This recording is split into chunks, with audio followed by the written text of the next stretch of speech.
ती काय बातमी आहे तर उपराष्ट्रपती यांनी तडकाफडकी राजीनामा दिला।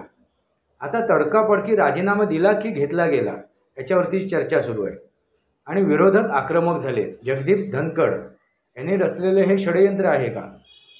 हे सरकारच्या पाठीत खंजीर खुपसायचा त्यांनी प्रयत्न केला आहे का? नक्की तुम्हाला काय वाटते? आपले विचार कमेंट बॉक्समध्ये मांडा। हे वास्तव तुमच्यासमोर मांडलं आहे। वास्तवावर बोलू काहीतरी। वास्तवावर बोलू काहीतरी माझ्या शृंखलेला सबस्क्राईब करा, बेल आयकॉन दाबा, माझे विचार पडेल लाईक करा, आपले विचार कमेंट बॉक्समध्ये मांडा।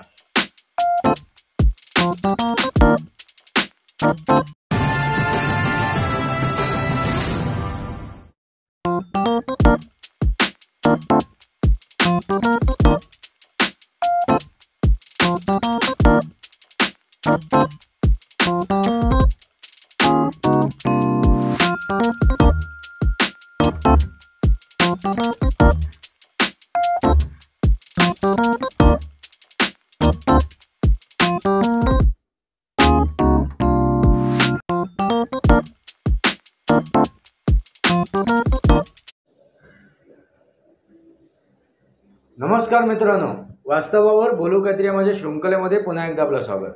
मी आपला मित्र राजेश वासंती साबाजी केळुसकर। मित्रांनो, तुम्हाला एक बातमी आज ऐकायला येते कालपासून।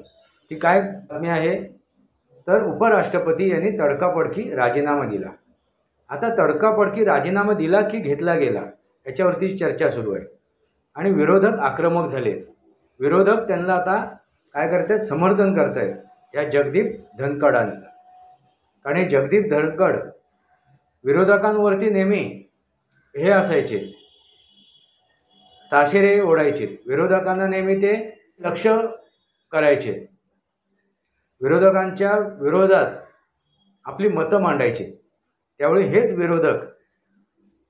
विरोधकांनी त्यावेळी त्यांच्या विरोधात एक मोहीम उभी केली होती। काय होती? अविश्वास ठराव। या उपराष्ट्रपतींच्या विरोधात अविश्वास ठराव, त्यांनी तो ठराव पास करण्याचा प्रयत्न केला होता की यांच्यावरती आमचा अविश्वास आहे आणि हे सरकारला साथ देत आहेत आणि विरोधकांना दोष देत आहेत, त्यांच्या कमीपणा करतायत, त्यांच्यावरती ते घणाघात करतायत, असं विरोधकांचं मत होतं। आता हेच विरोधक, त्यांच्या विरोधात असलेले विरोधक आज त्यांना समर्थन का करतायत? आज त्यांची बाजू का मांडतायत, का बाजू घेत आहेत? सरकारच्या विरोधात ते का उभे राहिले? सरकारला दोषी का ठरवत आहेत?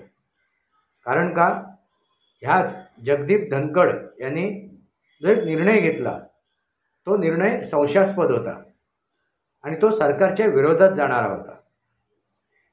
मित्रांनो, लक्षात घ्या।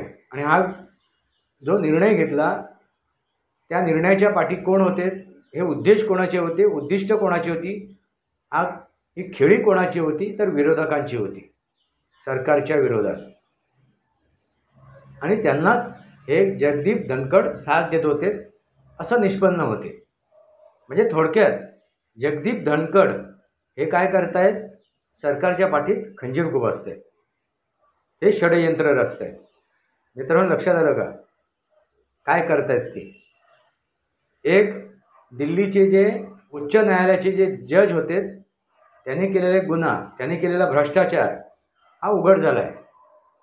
त्यांच्या घरामध्ये ते जळलेल्या नोटा मिळाल्या होळीच्या दिवशी, ते आता उघड झालं आहे की त्यांनी हा केलेला भ्रष्टाचार आहे आणि त्याच्या विरोधात त्यांचं निलंबन किंवा त्यांना त्या पदावरून त्यांची हकालपट्टी व्हावी, ह्यासाठी आता विरोधक आक्रमक झाले आणि विरोधकांचीही मागणी आहे। मित्रांनो, तुम्ही म्हणाल तर हे तर योग्य होते, विरोधक ही गोष्ट करतायत, चांगली मागणी केली। पण मित्रांनो, इथेच पाणी मुरते आणि त्याला अनुमती देण्याचा प्रयत्न या धनखडांनी केलं।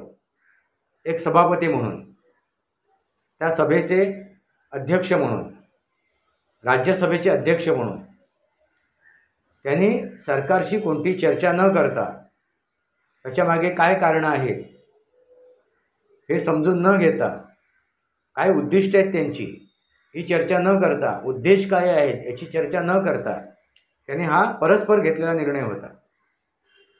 मित्रांनो, तिथे कुठेतरी शंकेची पाल चुकचुकली। की नक्की हे जगदीप धनखड काय करतायत. कारण त्या दरम्यान ह्याच आता संसदेचा जो सत्र सुरू आहे, ह्याच संसदेच्या सत्राच्या दरम्यानच ज्युडिशरी रिफॉर्म करण्याचा प्रयत्न सरकार करणार आहे. कारण ज्युडिशरीमध्ये ज्या प्रकारे फक्त आर्थिक भ्रष्टाचार नव्हे तर मानसिक भ्रष्टाचारही होतोय. चुकीच्या प्रकारे निर्णय दिले जात आहेत. चुकीच्या प्रकारे ज्युडिशरी न्यायालय हस्तक्षेप करते सरकारमध्ये. असे जे जज आहेत, असे जे वकील आहेत, यांच्या विरोधात आता सरकारसुद्धा आक्रमक झालेलं आहे. कारण का? कारण मनमानी कारभार चालू आहे. सर्वोच्च न्यायालय की संसद असा प्रश्न निर्माण झाला.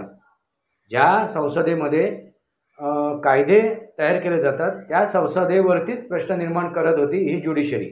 म्हणून या ज्युडिशरीमध्ये रिफॉर्म करण्याचा प्रयत्न सरकार करत होते आणि ही मिळालेली त्यांना संधी होती.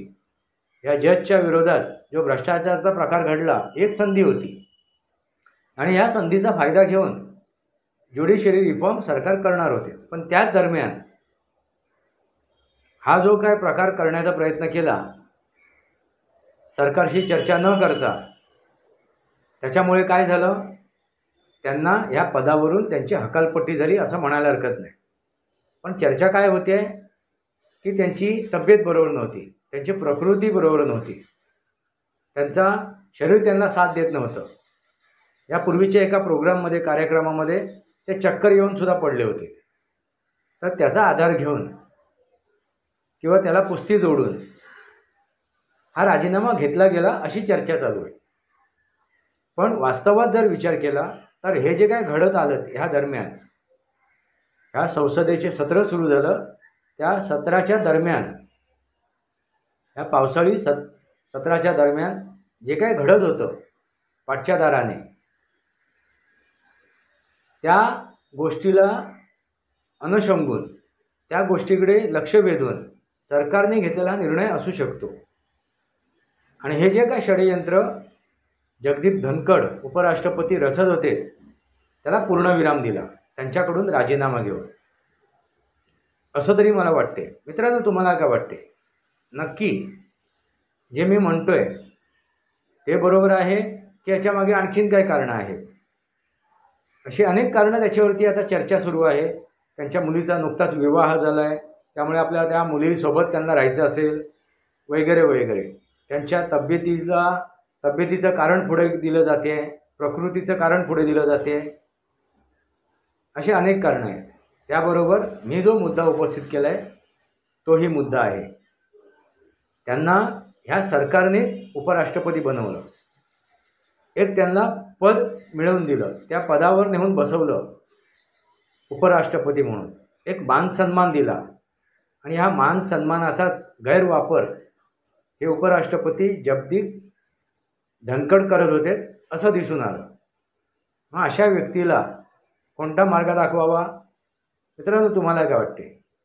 हा जो सरकारने जर निर्णय घेतला असेल तर हा योग्य आहे की अयोग्य आहे? नक्की हे जे उपराष्ट्रपती आहेत जगदीप धनखड, यांनी हे केलेले षडयंत्र आहे का? यांनी रचलेले हे षडयंत्र आहे का? हे सरकारच्या पाठीत खंजीर खुपसायचा त्यांनी प्रयत्न केला आहे का? नक्की तुम्हाला काय वाटते? आपले विचार कमेंट बॉक्समध्ये मांडा. हे वास्तव तुमच्यासमोर मांडलं आहे. वास्तवावर बोलू काहीतरी. वास्तवावर बोलू काहीतरी माझ्या शृंखलेला सबस्क्राईब करा, बेल आयकॉन दाबा, माझे विचार पडायचे लाईक करा, आपले विचार कमेंट बॉक्समध्ये मांडा. तुर्तास इतकंच. भारत माता की जय. वंदे मातरम. जय भारत, जय महाराष्ट्र, जय सनातन.